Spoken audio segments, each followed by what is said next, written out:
L'unica cosa certa per quanto riguarda il decesso di Fanny Letizia Garcés è che è morta di emorragia cerebrale provocata probabilmente da una caduta o un pestaggio subito alcuni giorni prima del suo decesso avvenuto la notte tra il 22 e il 23 dicembre 2015.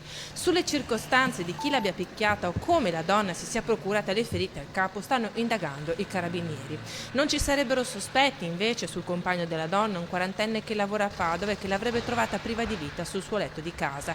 I carabinieri lo hanno sentito più volte e lui non si è mai contraddetto e non vi sarebbe alcun sospetto su di lui. Ora si tratta di attendere l'esito finale della relazione del medico legale. Il primo, che l'aveva vista subito dopo la morte, aveva detto che si trattava di un decesso per cause naturali, un'emorragia dovuta all'eccesso di alcol del quale la donna abusava. Ma un esame approfondito ha rilevato delle chimosi al capo che risalirebbero al qualche giorno prima del decesso. Si tratta di capire se sono colpi presi in una caduta o se invece qualcuno abbia picchiato la 37enne provocandone indirettamente la morte qualche giorno dopo.